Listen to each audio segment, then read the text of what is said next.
The Senate is now in full agreement with the bipartisan deal. This is very good news. And what are the details on this one? The Democrats also just released their $3.5 trillion budget resolution framework. So here's the daily update on the bipartisan infrastructure bill. So the Senate is now set up to pass the bipartisan infrastructure bill. Everything is basically done now, and all that is left to do is to vote on it. Let's get into the details here. It says here that the Senate is poised to pass a roughly $1 trillion bipartisan infrastructure bill Tuesday, capping off a lengthy days-long debate. Majority Leader Chuck Schumer, wrapping up the chamber's work for the day, said it had come to an agreement and the Senate will vote on passing the bill 11 a.m. on Tuesday. So finally, this is the moment that we've all been waiting for, aside from, of course, the actual vote. Now, I don't want to label this as a win now, but I'm pretty sure that this will be getting passed. Let's see which. It has taken quite a long time, and there have been detours and everything else. But this will do a lot of good for America, and the Senate can be proud it has passed this. This is what Chuck Schumer said about the bipartisan bill. And yes, there's no doubt about it. This has taken a very long time. The way toward this vote was not without setbacks. And if I'm not mistaken, every single Senate session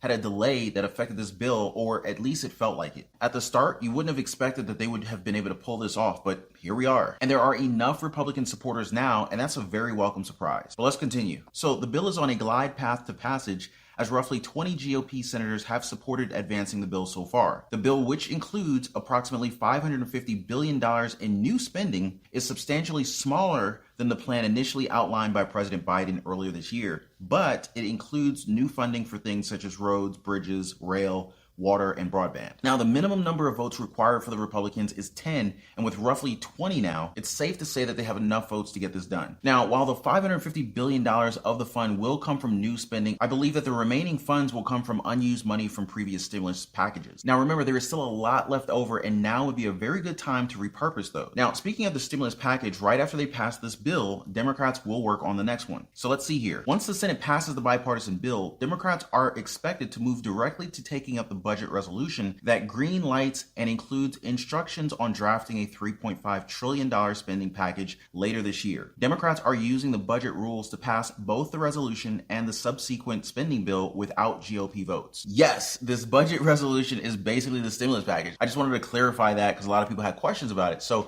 in fact, they have released the budget plan on this, which I'm going to be sure to share with you guys in just a little while, so just stick around. They will depend on the reconciliation process to get this done, since, they want to get this done without the Republicans. However, before the Senate can pass the budget resolution, it faces up to 50 hours of debate and needs to endure a chaotic hours-long session known as a vote-a-rama that allows any senator to force a vote on any proposal that they want. Senators are in discussions about yielding back most of their debate time and moving quickly to the chaotic session. Schumer on Monday night said that they would start the marathon of votes shortly after formally taking up the budget resolution on Tuesday. Now, with that being said, I do expect that there will be many setbacks that this bill will face, just like with the bipartisan infrastructure bill. Now, remember, this will be only Democrats negotiating amongst themselves, so maybe things will actually go smoother. But who knows? We do have Kyrsten Sinema, there's Joe Manchin. These are the wild cards. I would expect something weird to happen with those people. Now, the next stimulus package could be coming very soon, and hopefully they will include stimulus checks in there, as well as other great benefits that they're planning. But what do you guys think about this one? Let me know your thoughts in the comments down below. Hopefully our next update will be regarding the surge passage of this bill and beginning the Democrats' discussion on this budget resolution. Now let's actually talk about this budget resolution, aka stimulus package framework that they just revealed. Here are the key parts of the Democrats' $3.5 trillion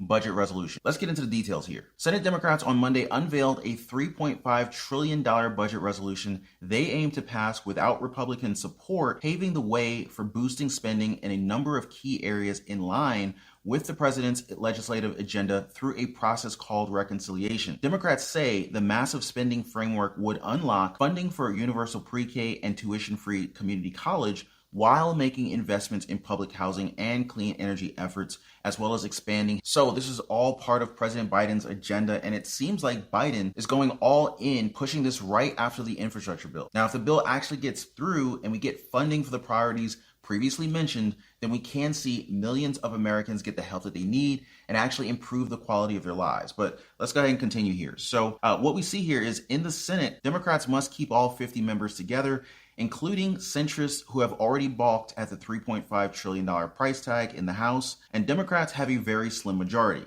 So they make up the majority, but not by very much. Now, the $3.5 trillion price tag has shown to be unacceptable for some Democrats, which could be a major obstacle later on down the line. They cannot afford to lose even a single senator if they want to get this done. So like I said before, regarding this, you got Senators Joe Manchin, you got Kyrsten Sinema. They have previously stated that they do not support a bill that costs $3.5 trillion.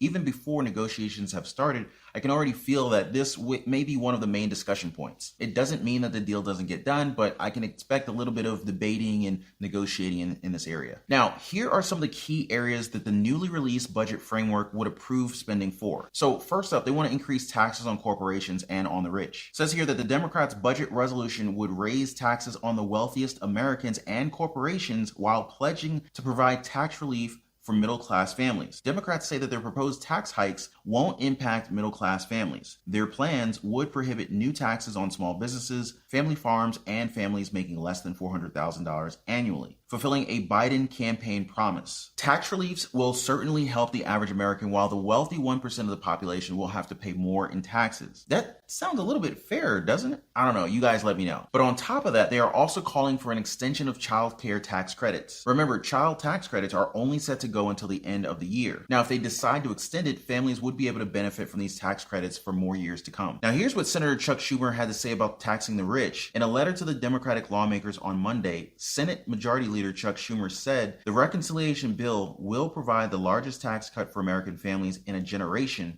while making the wealthy pay their fair share. Democrats say tax hikes will provide the primary source of funding for the resolution spending, though they would also include increased funding for the IRS to boost tax enforcement, a measure that was stripped out of the bipartisan infrastructure bill amid Republican opposition. By making the wealthy pay their fair share, the government would be able to collect massive amounts of money in tax that could be used as funds for this stimulus package. So this method would likely be one of their pay-fors for this bill. So that's it for the tax-related plans. Democrats said the budget will provide funding for a slew of big moves, from adding Medicare benefits to lowering drug prices. Now, one of the top priorities of Senator Bernie Sanders and other progressives is set to be included adding dental, hearing, and vision benefits to Medicare. Expansion is truly one of the most important things that our country needs right now. With people, we would have a better nation, right? And of course, people are less of a financial impact on the government paying for those benefits. Now, these expansions on Medicare benefits and lower drug prices will help people move from all kinds of backgrounds to live better lives. I think that this could actually have a domino effect, which could lead to greater things if you ask me. However, there is still no mention of lowering the Medicare eligibility age to 60 in this framework. Adding that would truly make care more accessible for more seniors, so maybe they'll actually negotiate on the age on this thing. But that's it for the expansion for now. Let's move on to the universal pre-K and tuition-free community college. So with this framework, Democrats are aiming to put funding towards securing universal education for children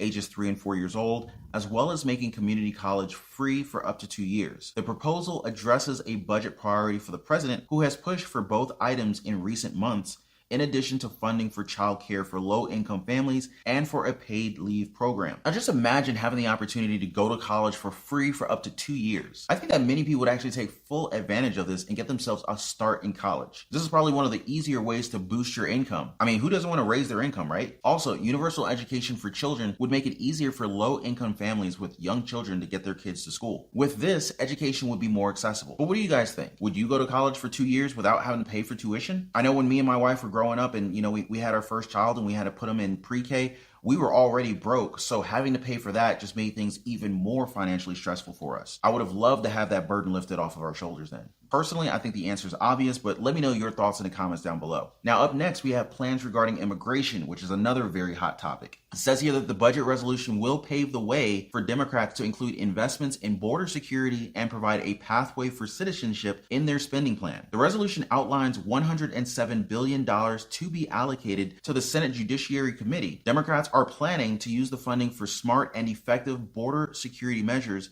as well as the lawful permanent status for qualified immigrants, according to a memo sent to Democratic senators outlining what would be in the spending package that they'll try to pass later this year. Now, with the current border safety and control issues, this will be a very timely inclusion on the budget resolution. On top of that, by improving the process for qualified immigrants to get their lawful permanent status, we'll likely see a decrease in the problems regarding illegal immigrants. But what do you guys think about this one? Drop me a comment down below. Let's discuss this. I do understand that the whole immigration conversation is definitely it's certainly a hot topic. It's a button pusher for some people, but I would love to hear from you guys on this one. Okay, and now we have infrastructure and jobs. So the budget framework would allow for spending Senate Democrats have touted as game-changing investments in infrastructure and job programs as lawmakers continue to work to steer the nation's economic recovery amid those investments include what Democrats said in a memo would lead to a historic level of funding for public housing, green and sustainable housing, housing production and affordability, and workforce development and job training programs. So this bill would also be including a budget for infrastructure and for creating jobs. Improving housing affordability will be critical, especially during this. High prices may also be very likely due to inflation and providing funding for those items, which could help boost the economy or the recovery somehow. There are many more details in this article, but I think this will be enough to kind of give you guys a good general idea of what to expect from the Democrats' budget resolution. I think it's looking pretty good so far. However, I'm looking for something here. Where are the stimulus checks? There was